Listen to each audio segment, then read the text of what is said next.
Okay, so you know how everyone's obsessed with the royal family? Well, buckle up because this story is wilder than anything you've seen on The Crown. It all started, innocently enough, with King Charles's 75th birthday interview with the BBC. The interviewer, trying to be all insightful, asked him about the greatest love of his life. You'd think he'd just say, Camilla, right? Keep it simple, keep the peace. Nope. He goes all cryptic, talking about a love that's walked with him for half a century, a shadow that can't be erased. Boom, instant media frenzy. Of course, everyone immediately jumped to one conclusion: Princess Diana. The papers were plastered with headlines about Charles admitting his undying love for his deceased ex-wife. Diana's fans were ecstatic, seeing it as vindication. Camilla's supporters were furious, feeling like she'd been publicly humiliated. And Camilla herself, well, sources inside Clarence house said she was absolutely livid. Picture this. She's watching the interview live in her fancy living room, expecting a lovey-dovey tribute from Charles, and instead she gets this bombshell. Apparently she went pale, her hands started shaking, and she dropped her wine glass, shattering it on the floor. Talk about a dramatic reaction. But here's where it gets really juicy. This whole interview wasn't just a random slip of the tongue. It was the culmination of weeks of secret investigations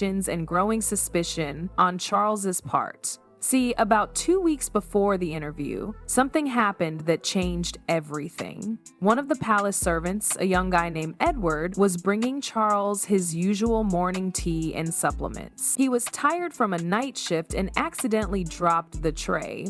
The medicine bottle shattered and the pills went everywhere. Edward was terrified of getting fired, but Charles, surprisingly, was pretty calm about it. He just told him to clean it up and get a new bottle from the royal physician, Dr. Hargrove. Now here's the clever part. Edward, being a conscientious guy, gathered up the unbroken pills and sent them to Dr. Hargrove to check the composition before refilling the prescription. And that's when the real shocker came to light. Dr. Hargrove discovered that the pills weren't just harmless vitamins and minerals. They contained a substance used to treat Alzheimer's, but in high doses, it could actually cause memory loss and cognitive decline. Poison, right there in the king's supplements. Hargrove immediately alerted Charles, who was understandably horrified. He'd been feeling more tired and forgetful lately, and now he knew why. Someone was deliberately trying to mess with his mind. So Charles, being the king, launched a secret investigation. He tasked his chief guard, Colonel Thorne, a no-nonsense ex-Special Forces guy, to find out who was behind the poisoning. Thorne and his team went full spy mode, hacking into pharmaceutical company systems and tracing the order for the altered supplements. And guess who they found? Camilla's private secretary, Clara. She'd placed the order 3 months prior, had it delivered to Clarence house, and then somehow gotten it slipped into Charles's regular supply. Can you imagine Charles's reaction? The woman he'd loved for decades, the woman he'd finally married after all the drama with Diana, was now the prime suspect in a plot to poison him. It was like something out of a Shakespearean tragedy. Was she trying to control him? Seize power? The possibilities were endless, and none of them were good. He was heartbroken, but he knew he had to act fast. He couldn't let whoever was behind this succeed. He ordered Thorne to continue the investigation, gather more evidence, but to keep everything a secret, even from Camilla. He started secretly switching out his medicine, pretending to take the regular pills in front of the servants, but actually using a safe version provided by Dr. Hargrove. He was playing a dangerous game, but he had no other choice. He started watching Camilla closely. He noticed how she'd look at him sometimes, a strange mix of concern and calculation in her eyes. It was unsettling. Meanwhile, Camilla, completely unaware that Charles was onto her, was busy putting her own plan into motion. She started subtly planting stories in the press, suggesting that Charles was showing signs of mental decline. Little things like forgetting a name or misremembering a date. It was all designed to create a narrative that he was no longer fit to rule. She even had her personal doctor, a shady character with a flexible moral compass, prepare a fake health report highlighting these supposed symptoms. The goal? To convince the royal council that Charles was incapable of performing his duties and that she should be appointed as regent. Back at Kensington Palace, William and Kate were watching all of this unfold with growing alarm. They could sense the tension in the air, the undercurrent of suspicion and betrayal. William, being Charles and Diana's son, was particularly torn. He loved his father, but he also couldn't shake the feeling that something was deeply wrong. Kate, ever the diplomat, tried to reassure him, but even she was worried. The stability of the monarchy was at stake, and they were caught right in the middle. As the rumors about Charles' health intensified, some members of Parliament started to voice their concerns. Whispers of a regency began to circulate in the House of Commons. The situation was becoming increasingly volatile. Camilla, feeling like she was close to achieving her goal, summoned her advisors for a secret meeting. They gathered in a private room at Clarence House, a room adorned with portraits of past monarchs, now bearing witness to a plot to overthrow the current one. She laid out her plan: present the fake health report to the Royal Council, argue that Charles was no longer capable of ruling, and demand to be appointed as regent.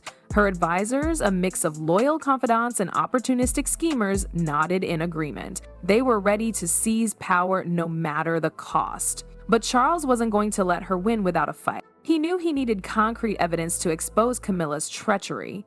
He tasked Colonel Thorne with gathering irrefutable proof, something that would leave no doubt in the minds of the Royal Council. Thorne and his team went to work, tapping phones, bugging rooms, and following Camilla's every move. They discovered a hidden safe in her private apartment, concealed behind a portrait of a long-forgotten ancestor. Inside, they found a diary filled with Camilla's handwritten plans detailing her plot to poison Charles and seize the throne.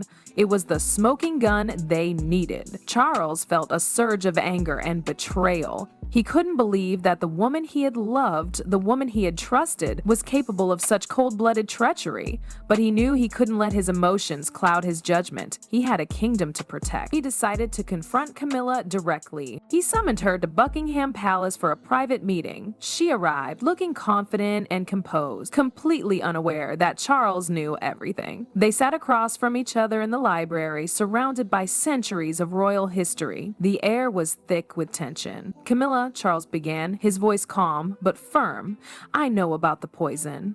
Camilla's face paled. She tried to deny it, to lie her way out of it, but Charles cut her off. He laid out all the evidence: the pharmaceutical order, the diary entries, the fake health report. He watched as her carefully constructed facade crumbled, revealing the ruthless ambition that lay beneath. Camilla, realizing she was caught, finally broke down. She confessed everything, admitting her plot to poison Charles and seize the throne. She claimed she had done it out of love, out of a desire to protect him from the burdens of the crown, but Charles wasn't buying it. He saw the truth in her eyes, a thirst for power, a hunger for control. "You betrayed me, Camilla," he said, his voice filled with sorrow. "You betrayed our vows, our love, everything we built together." He ordered her to leave Buckingham Palace and never return. Camilla, defeated and humiliated, walked out of the library, her dreams of power shattered. The storm had finally broken, and the royal family would never be the same. The Duke choked, sputtering outrage.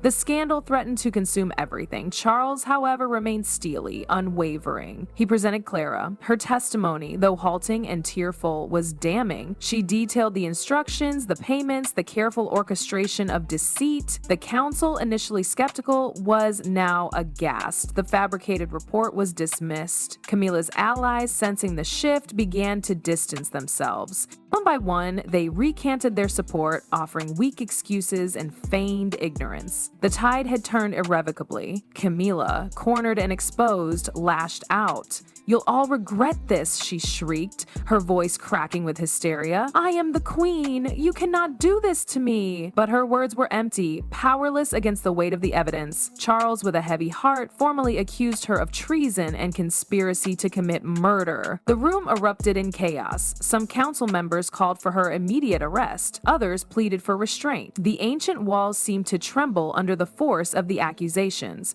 William and Kate, summoned to the meeting, watched the scene unfold with a mixture of horror and sadness. William, remembering his mother's struggles within the royal family, felt a deep sense of unease. Kate, ever composed, offered Charles a supportive glance. The future of the monarchy rested on his shoulders. Charles, after allowing the initial uproar to subside, addressed the council. He spoke of duty, of honor, of the need to protect the crown. He emphasized that no one, not even the queen, was above the law.